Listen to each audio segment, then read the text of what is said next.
Good morning. My name is OJLloyd and I'll be representing the claimant in this application for a prohibitory interim injunction against the defendant pursuant to CPR 25.1 subsection 1A. The defendant is not present today and he is not represented. Just to confirm, do you have my skeleton argument, the documents referred to in paragraph 2 of that skeleton argument, and also the cases of Barris and Azadani and of Myrowski and Guy's and St Thomas's NHS Trust. Now I'd like to, in particular, draw your attention to the draft particulars of claim I mentioned in paragraph 2 of my skeleton argument. Within the draft particulars, there are particulars of harassment. Now, this section essentially provides a chronology of the course of conduct that the claimant alleges, and this may be of use to you for reference throughout this application. Now, before I move to the substance of the application, I will first give you a brief summary of the facts. Now, the claimant in this case is Mr. Walter Liu. He's a local businessman and the director of the company that runs the spa that the defendant, Mr. Robert Mageddon, previously worked at. Following the termination of Mr. Mageddon's contract of employment, which arose out of his behaviour and abusive language towards the claimant, Mr. Liu, the defendant has, over the past 2 years, made numerous remarks, engaged in intimidating behaviour, and has physically assaulted the claimant in a way that the claimant alleges amounts to a course of conduct of harassment. The details of that behaviour can be found in those particulars of harassment and the witness statement of Mr. Liu.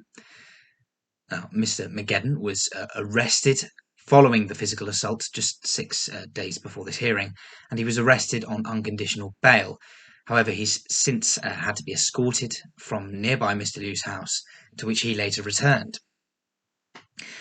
Now, this application is one that is made without notice.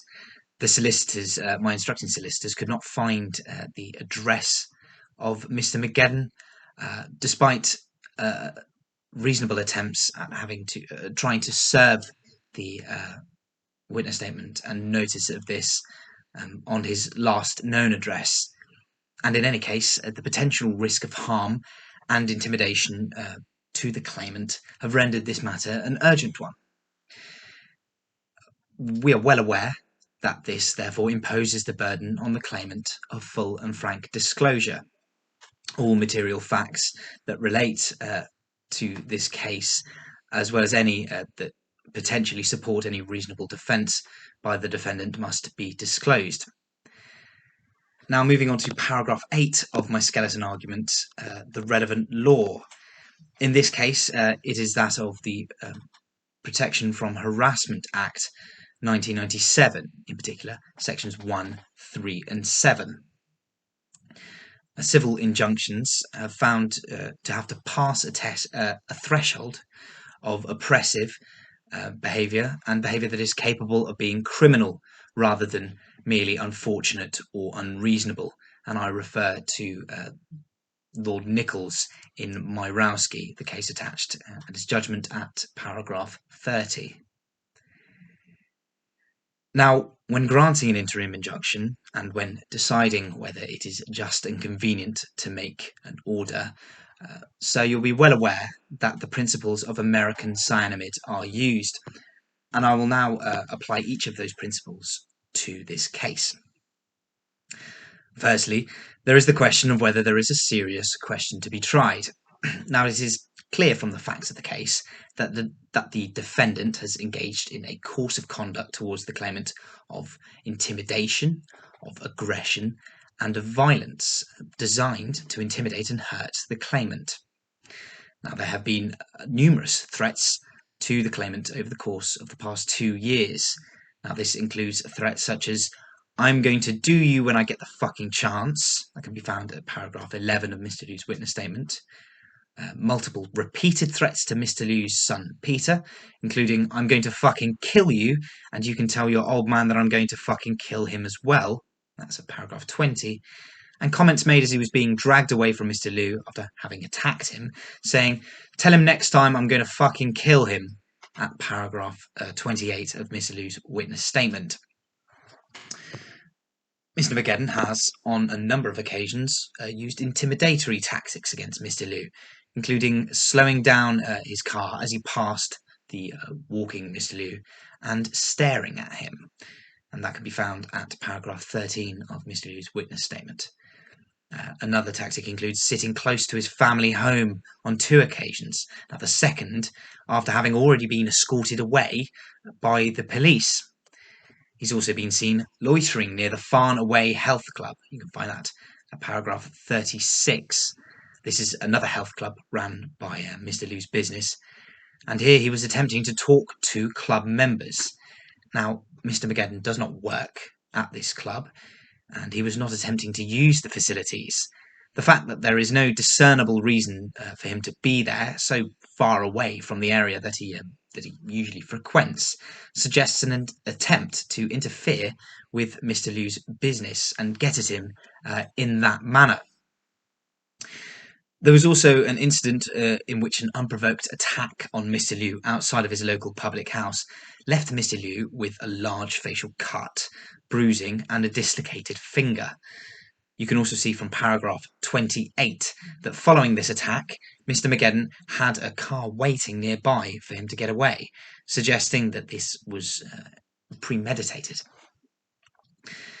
Now, this course of conduct, over a number of incidents over a long period of time, clearly satisfies Section 1, subsection 1 of the Protection from Harassment Act 1997 and passes the criminal threshold alluded to by Lord Nichols in Myrowski. Therefore, there is indeed a serious question to be tried and a substantive cause of action. Now, Mr. Mageddon's comments to Peter Liu also satisfy Section 1, subsection 1A in harassing Peter Liu into conveying death threats to Mr. Walter Liu. This means that it is necessary for the injunction to name Mr. Peter Liu in for the purposes of protection of him also. It's worth noting that there need only be one occasion of harassing conduct to amount to a cause of conduct for Section 1(1)(a). Now, secondly, moving to paragraph 14 of my skeleton argument, there is the question of the adequacy of damages. Now, the claimant does not have the available liquid assets to provide a meaningful security of damages. However, he has shown willingness to put his money where his mouth is by a potential undertaking made by the company that he and his wife are the sole directors of. That's Ray Kittin Limited. However, the structure of this company is, to me at least, unclear, and as such, we do not wish to put any undue burden or risk on any external shareholders of the business. However, we would ask the court to look at the facts of the case and determine that any sort of monetary undertaking would be wholly unnecessary in this case. The terms of the injunction proposed in the draft injunction order do not suggest that they would lead to any foreseeable loss to the defendant. The claimant is also happy to undertake to file and serve the draft particulars of claim attached to this application, and would be able to do this whenever needed. In fact, could be able to do that immediately. On the other hand, damages in lieu of an injunction by the defendant, moving on to paragraph 15 of my skeleton argument now, would not be adequate. It's clear from the facts of the case that the intimidation and the real risk of danger to the claimant are not factors that can be quantified, and no monetary value can be attached to them. Finally, moving to paragraph 16 of my skeleton argument, there is the balance of convenience. Now, the draft order does not impose any unduly restrictive conditions on the defendant, especially those of non-harassment and non-contact. There is an exclusion order, though I would draw upon the words of Sir Thomas Bingham in paragraph 26 of his judgment in Burris and Azadani. That's page 9 of the attached case. in that the liberty of the defendant, in particular that of being able to go wherever he pleases, must be respected up to the point to which his conduct infringes or threatens to infringe the rights of the plaintiff. As such, the exclusion orders in the draft injunction are wholly necessary to protect the claimant, his family, and also his business interests as well. The harassing conduct of the defendant places an unreasonable risk on the claimant, and this will most likely continue if the injunction is refused. As I mentioned in my skeleton argument of paragraph 18, there is no reason to believe that Mr. Mageddon has any intentions of stopping this behaviour. In fact, the incident, which involved the defendant sitting very close to Mr. Liu's family home after having been already escorted away, happened only a few days before this hearing on the 6th of March. And also there have been recent comments told to Mr. Mageddon, told to Mr. Liu, suggesting that Mr. Mageddon wishes to teach Mr. Liu a lesson the moment that he sees him. You can see that in paragraph 38 of the witness statement. Now, in terms of any defences, the defendant may wish to argue that the exclusion orders are overly restrictive in that they cover a part of the Clara High Street, which the defendant may wish to use. However, I would refer the court back to the words of Sir Thomas Bingham in Burris in arguing that the need of the exclusion heavily outweighs the need to protect this particular right of the defendant.